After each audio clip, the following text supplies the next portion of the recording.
Finding Purpose, Book 1 in the Mylin Valley series, written and narrated by Angela E. Powell.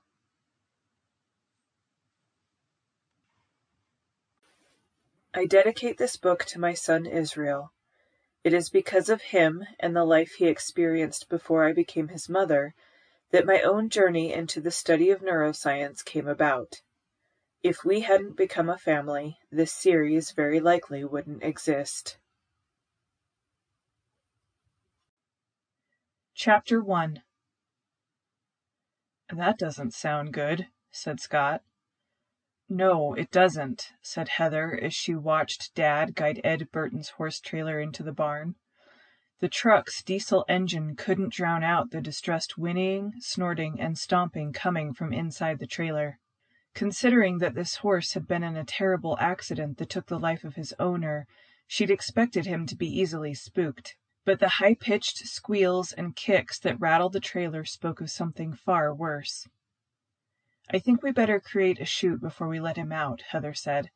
He's really worked up, and I don't want anyone injured. Zeke, you and Scott grab the fence panels from the ring outside. Let's move quick. I don't want him in there any longer than necessary. Scott, Heather's older brother, and their 15-year-old cousin Zeke ran out to bring the panels into the barn, creating a short path to the horse trailer. Dad, can you get the door to the stall closed after Littlefoot is inside? You betcha, sweetheart. She peered around the side of the trailer to see if the driver, Ed Burton, planned to help them. His spectacled eyes met hers in the side mirror, and he lifted his arm from the open window in greeting. But he made no move to exit the vehicle or even turn off the engine.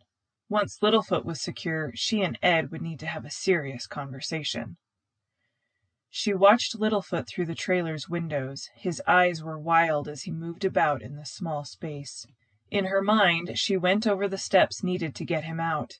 Open the door, then the divider, then get out of the way fast. Another deep breath and she unbolted the door. The horse hadn't stopped kicking, and at the sight of the open door his agitation increased. He attempted to rear up and kicked hard at the back of the trailer. Okay, boy. Okay, you're all right. Heather spoke calmly but firmly and tried to make eye contact with him. She wouldn't approach the divider and release Littlefoot until she could do so safely.